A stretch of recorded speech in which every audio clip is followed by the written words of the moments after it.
mon titre, en fait, je l'ai contracté aujourd'hui pour le résumer à Colette Chilan dans le 13e enfant. Pour ceux qui ne me connaissent pas, que vous sachiez que j'ai été, ces dernières années, le chef de service du 13e enfant. Que je suis donc dans la filiation et la généalogie de ce que nous appelons Collège Chilan, puis moi-même, en dépit de notre égard générationnel, nos maîtres, Serge Bolissi et René Diac. Alors, si j'ai contracté mon titre, c'est parce qu'effectivement, le 13e enfant fait partie intégrante de la vie professionnelle et affective de Colette Chilan. Et d'ailleurs, elle signe un grand nombre de ses textes, à la fois professeur de psychologie de l'Université Paris 5 et pédopsychiatre au centre Alfred Bidet, dans le 13e enfant. C'est dire combien ces deux parties de sa vie professionnelle étaient pour elle consubstantielles. Colette Chilan est une figure majeure du 13e enfant. Elle y a exercé de très nombreuses années comme chef d'équipe, cette appellation 13e, une chef, il faut le dire tout de suite, très aimée des membres de son équipe. Elle a su faire participer pleinement à sa pratique de pédopsychiatre, psychanalyste, enseignante et chercheuse. Le 13e enfant était son terrain, son terreau clinique. De ses études initiales de philosophie, elle avait gardé la conviction profonde que les théories doivent trouver à s'inscrire dans la clinique vive, faute de quoi elles demeurent essentiellement conceptuelles. Et en ce sens, elle était bien médecin, psychiatre et psychanalyste, et revendiquait cette identité. Il m'est apparu important pour ceux d'entre nous aujourd'hui qui n'ont pas connaissance de l'aventure du 13e enfant et de l'association de santé mentale qui l'a portée, de faire un bref rappel de cette histoire, toujours actuelle, même si les évolutions de notre discipline dans cette dernière décennie peuvent faire craindre que disparaisse la psychopathologie et cette déclinaison clinique telle que l'ont construite les grands noms de la pédopsychiatrie française après la Seconde Guerre mondiale, Michel, tu le rappelais, et c'était joli aussi, et son cortège d'horreurs qui ont, on le sait, frappé les malades mentaux de tous âges en France. Colette Chilan fait entièrement partie de l'histoire du 13e enfant dès le début des années 60 et jusqu'à sa mort. Dans son entretien avec Alain Braconnier, un cardiologue, Colette rappelle son expérience de jeune psychiatre dans un quartier de femmes à Sainte-Anne et sur les froids. De là s'est construite sa conviction que la psychanalyse, science du sujet, de sa construction psychique et de son histoire, était ce qui pouvait apporter des espoirs de changement au-delà de la réduction des symptômes.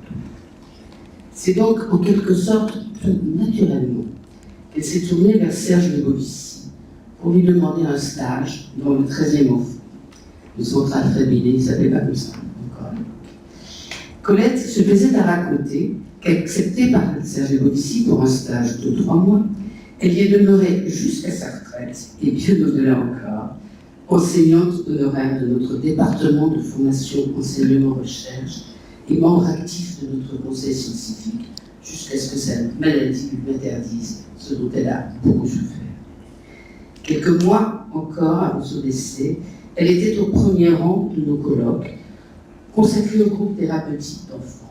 Je rappelais Michel qu'elle était à l'initiative de ce groupe dans le 13e, et débattait avec toute son expérience et son franc-parler, parfois redoutable, avec certains des intervenants.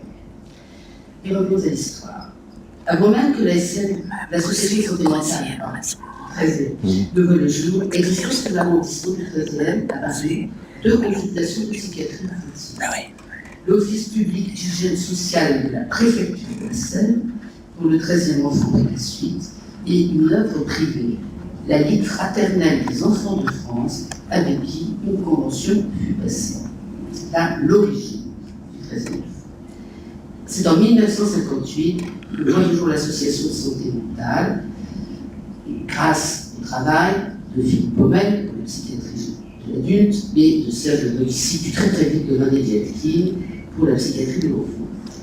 L'association de santé mentale sera conventionnée par les pouvoirs publics en 1961 après que la circulaire ministérielle du 15 mars 1960 ait recommandé l'action dite de secteur. C'est là un des éléments de l'ADN du 13e, adultes et enfants, absolument fondamental. Et en mars 1972, les fondateurs eurent le plaisir de voir que l'ensemble des textes ministériels alors édités définissaient l'action du secteur, tant pour la psychiatrie générale que pour la psychiatrie infanto-juvénile. Jean-Yves, tu rappelais l'importance du travail dans la communauté. En voilà très brièvement résumé l'histoire. En 1972, peut-être pour fêter ce couronnement de leur pensée, l'Association de santé mentale organise un colloque international, le traitement au long cours des psychoses. Colette Chiman en est secrétaire scientifique. Et ça a été pour elle un moment extrêmement important de sa carrière scientifique. Je pense que son goût pour les rencontres internationales a trouvé à s'y fonder. Donc, nous la retrouvons à cette même fonction lors du colloque cette fois-ci d'association de santé mentale, le souci humain, Michel, je te rejoins, qui en 2008 célèbre le 50e anniversaire de l'association. En cette fin d'année 2017, nous ouvrirons les événements scientifiques qui viennent célébrer notre 60e anniversaire par la traditionnelle journée du Centre Alfred qui rendra hommage aux fondateurs et aux figures essentielles de l'histoire du Centre Alfred, Serge Debussy, René Delty, Myriam David et bien entendu Colette Chiman. Ce sont des jeunes collègues qui, pour certains, ont connaissance de ces personnes fondamentales de l'histoire française de la psychiatrie infanto-juvénile et de la psychanalyse de l'enfant, qu'à travers leurs écrits et nos récits qui leur rendront hommage. Ainsi se constitue la transmission d'un patrimoine scientifique fondamental de notre discipline, auquel Colette était très attachée. En s'étendant rien. Démarre en 1958 avec 2 équipes. Au fil des ans, la psychiatrie infanto-juvénile du 13e s'agrandit, s'étend dans l'arrondissement. C'est en 1963 que, constituée désormais de 3 équipes, la psychiatrie infanto-juvénile s'installe rue Charles-Mauré et prend le nom de Centre Alfred. Alors, Diatrine se plaisait à dire que c'était un joke, on dit en anglais, mais de fait, ils ont considéré que l'appellation Centre de santé mentale pour enfants était reluttante et Centre Alfred Binet leur paraissait plus acceptable pour les parents qui consultaient pour leur enfant. En 1969, l'extension se poursuit. Il y a désormais 5 équipes, dont 2 s'installent dans le quartier Popillon. Et Colette Chiman est à la tête de l'une d'entre elles. Elle y demeurera jusqu'à la fin de sa carrière dans le 13e, et c'est dans l'école de la rue de l'Espérance de ce même quartier que se situera sa première grande recherche, l'enfant de 6 ans et son devenir, dont on sait qu'elle fera l'objet de sa thèse de doctorat en psychologie.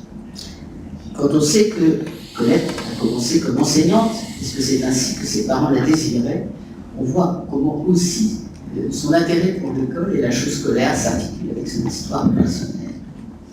En 1971, le nombre des équipes est porté à 7, toujours le même, et n'augmentera plus, jusqu'à l'installation dans les locaux du 74 avenue Edison, où est toujours emplacé le Centre Alfred.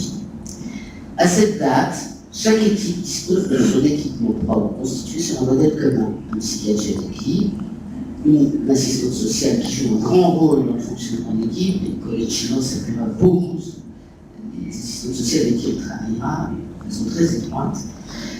Ces assistantes sociales reçoivent le plus souvent les premières demandes, assurent la liaison avec les autres parties du dispositif de psychiatrie, avec le juvénile, ainsi qu'avec l'environnement de l'enfant, en particulier l'école, les psychologues, le plus souvent psychanalystes, les orthophonistes, etc. Colette dirige une équipe et il y a, comme l'ensemble de ses collègues au même poste, différentes fonctions. Celle de consultant, c'est au cours de la première ou des premières consultations qui initialement se tenaient devant l'ensemble de l'équipe réunie, impossible aujourd'hui de nouveau à imaginer ce type de dispositif, que se faisait l'orientation, les discussions et l'orientation thérapeutique de l'enfant. Le deuxième rôle était celui de coordination des actions thérapeutiques de l'équipe, fameuse réunion de synthèse, Et le troisième, enfin, celui de thérapeute, dans la mesure où le médecin peut prendre en charge directement soit les parents, soit les enfants, dans le cadre de consultation ou dans le cadre beaucoup plus spécifiquement psychothérapeutique. Rappelons ici que les médecins, sans exception, étaient psychanalystes, pour la plupart membres de la Société psychanalytique de Paris, ainsi qu'un grand nombre de psychologues psychothérapeutes. Colette anime donc une étude classique du centre interdit, mais bien sûr, sinon elle ne serait pas Colette, elle va le faire avec sa propre créativité et ses convictions personnelles. On a rappelé l'intérêt qu'elle porte aux parents, le film que nous avons vu tout à l'heure le montre très bien. Elle sera donc à l'initiative de certaines innovations thérapeutiques, tout en participant à d'autres plus collectives, telles que le psychodrame, psychanalytique de l'enfant. Elle est en effet à l'origine de la création des groupes thérapeutiques d'enfants et des groupes de parents, surtout des mères au sein de son équipe, expérience qui s'étendra progressivement dans tous les centres. Professeure de psychologie, elle aura un rôle tout à fait déterminant dans l'accueil des stagiaires psychologues au sein du centre. Et un grand nombre de ces doctorants, n'est-ce pas, ils trouveront leur terrain clinique, dont certains deviendront des collègues à part entière du centre Alfred. Mon ami Michel, on est dans son équipe, elle tient à ce que tout enfant bénéficie d'un examen psychologique, en dehors de la recherche, alors même qu'il devient moins systématique dans d'autres. Avec le recul, et lorsqu'on considère aujourd'hui comme il est important de pouvoir disposer d'éléments d'évaluation, j'adhère tout à fait à cette conception de Colette. L'examen psychologique est un outil précieux dans l'aide au diagnostic, au pronostic et au choix du plan thérapeutique. Il possède aussi une dimension d'objectivation nécessaire dans notre monde scientifique, où ce besoin s'est fortement accru et où le seul art clinique ne saurait plus suffire pour convaincre les parents, mais surtout les décideurs. Je pense même que si l'examen psychologique avait conservé dans les équipes de pédopsychiatrie, où sont Alfred Binet et son là, les lettres de noblesse que Colette Chinon lui conférait, nous serions peut-être aujourd'hui harcelés à la mystique de l'évaluation. Péché d'orgueil, des psychopathologues sans imaginer que l'examen psychologique venait de ce point. La recherche est une autre des cordes de l'arc de Colette Chinon. Je ne m'y attarderai pas. Le sujet étant traité par deux des conférenciers d'aujourd'hui. Si ce n'est pour dire qu'à ses travaux, elle a fait participer nombre de ses collègues d'équipe et au-delà, et en particulier dans la mise au point de son protocole de recherche sur les troubles de l'identité sexuelle, thème qui a occupé nombre de ces dernières années de travail et qui, on le sait, lui a valu sérieux ennuis avec les associations transsexuelles. Pour Colette Chinon, l'identité est d'emblée sexuelle. C'est un fait biologique incontournable. Ce travail sur l'identité et les vicissitudes de l'identification la conduira à collaborer très étroitement avec Alain Braconnier, au sujet de l'adolescence, à s'associer avec lui pour monter des colloques spécifiques consacrés aux problématiques de l'adolescence, de l'identité et des identifications, de la dépendance et de la dépendance, etc. Colette Chinon n'a pas travaillé avec les bébés, elle le regrettait. Mais elle a soutenu l'initiative, Christine Anzieux, Jacques Langère et moi-même, d'autres s'y sont joints, Michel Cormier, de créer une consultation spécialisée psychanalytique pour les bébés et leurs parents. Et elle a été une fidèle écoutante et discutante de nos présentations cliniques et de nos colloques sur le bébé.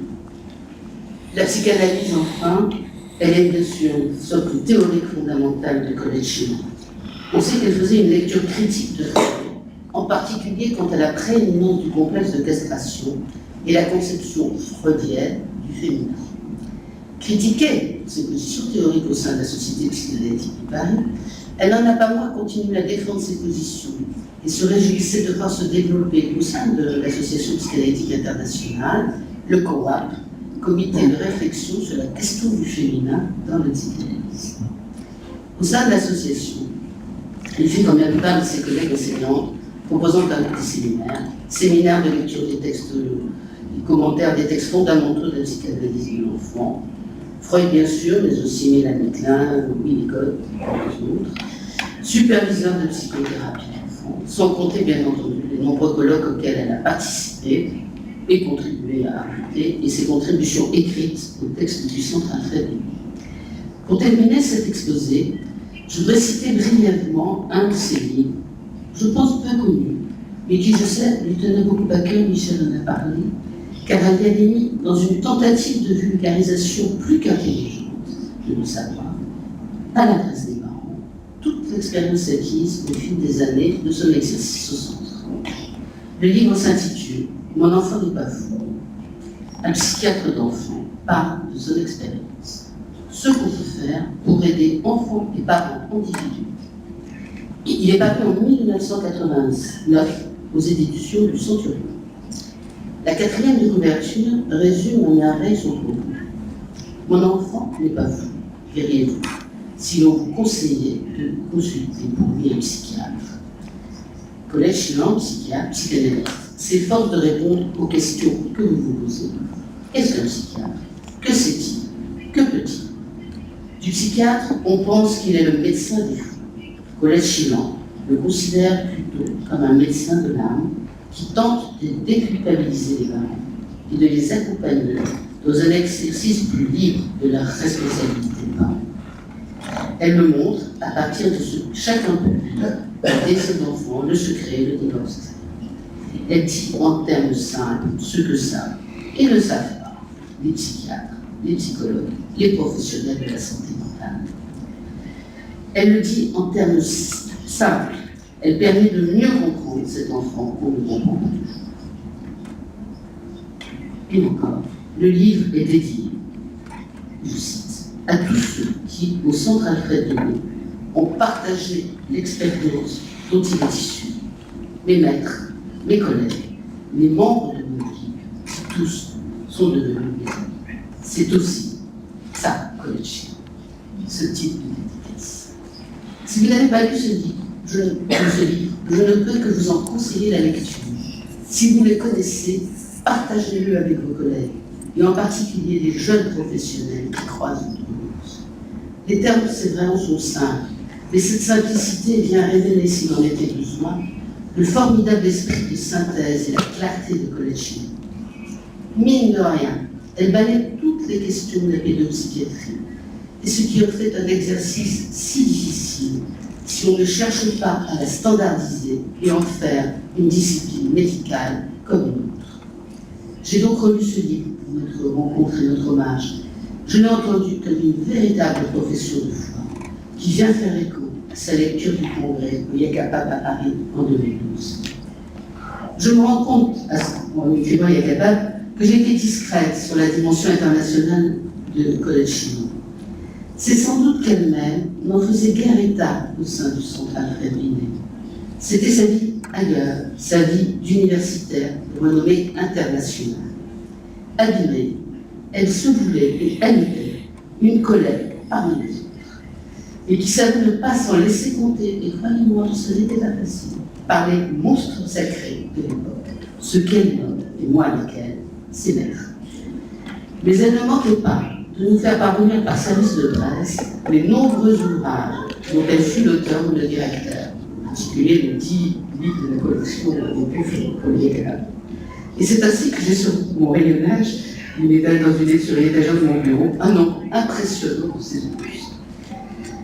Colette Chilan occupe une position profondément humaniste, il a dit Michel, je ne peux qu'être d'accord, construite sur une communauté intellectuelle peu commune, une véritable hardiesse qui a conduit à des thématiques de recherche très empoètes anthropologiquement et une force de travail sans égale dans un partage véritable avec ses collègues qu'elle nomme ses amis. Alors, revenons brièvement au livre. Reconnaissez qu'il faut oser le titre, parler de l'enfant fou, comme ça, directement, sans périphrase, telles que souffrance psychique, difficultés psychologiques ou autres troubles, terminologie tellement vaste qu'elle ne peut plus en dire grand-chose. C'est du pur Colette Chilan. Appelons un chat un chat. N'ayons pas peur de regarder les choses en face. Et son livre s'ouvre sur la question de la peur. Je cite, « Les parents qui nous consultent pour leur enfant se sentent menacés, et dans la personne de leur enfant, et dans leur personne propre. Nous allons nous demander d'où vient aux parents cette peur que nous leur inspirons. Si cette peur est légitime, ce que cette peur les conduit à faire et comment nous pouvons réagir devant cette peur. Dans cette phrase est résumée toute la difficulté de la rencontre avec les parents qui consultent pour des troubles psychiques de l'enfant. Elle a cette phrase que je trouve extraordinaire.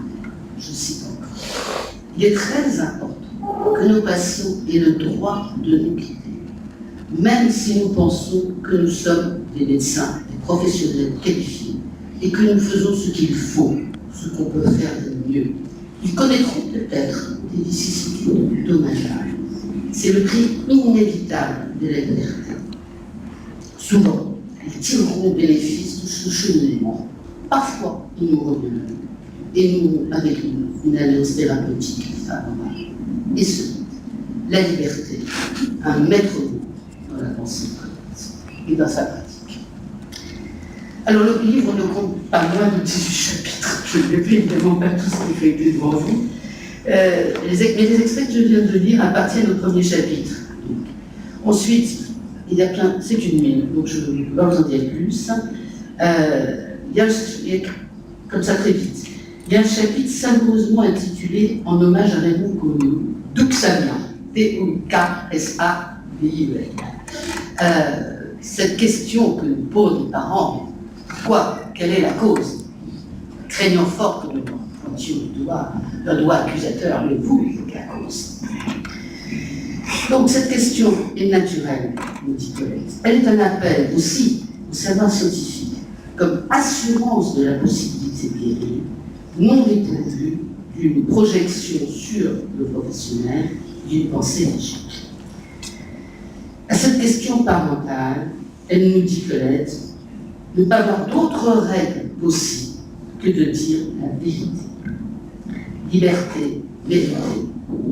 Encore un autre mot important. Je ne peux que vous conseiller la lecture de ce chapitre qui touche à la question brûlante de notre actualité pédopsychiatrique. Inutile de vous dire que Colette Chilan bondissait et bondirait encore lorsqu'on lui parlait de filière et autres formes de catégorisation. Elle était, comme nombre d'entre nous, bien trop attachée à la notion de sujet versus la notion syndromique, symptomatique. Un autre chapitre, intitulé « Le respect du secret, le jardin intérieur », est aussi un petit bijou à faire lire à tout débutant en psychothérapie d'enfant. Il y a tout ce qu'il faut à l'intérieur. Bon, je pourrais encore longtemps continuer à énumérer les choses, mais je voudrais clore avec un chapitre, le chapitre 17, étrangement intitulé, je le pensais, P-A-N-S-A-I, Dieu le guérit. Quand on connaissait Colette Chilan, Dieu le guérit, ça paraissait un peu étrange. Mais bon.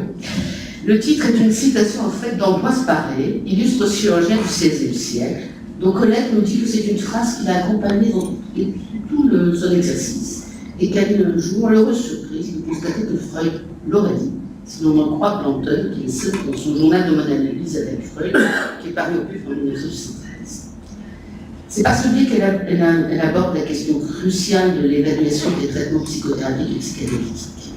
Et qu'elle pose la question, peut-on en rendre compte? Question combien complexe et néanmoins combien nécessaire, si nous voulons que la psychopathologie psychanalytique et les traitements psychanalytiques puissent continuer à vivre au sein des institutions publiques de France et ne deviennent pas l'objet que de quelques-uns.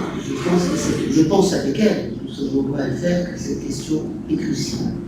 Et néanmoins, elle est extrêmement compliquée. Donc, je vais la citer brièvement. Elle rappelle les limitations éthiques chez l'humain des conditions habituelles de la recherche scientifique.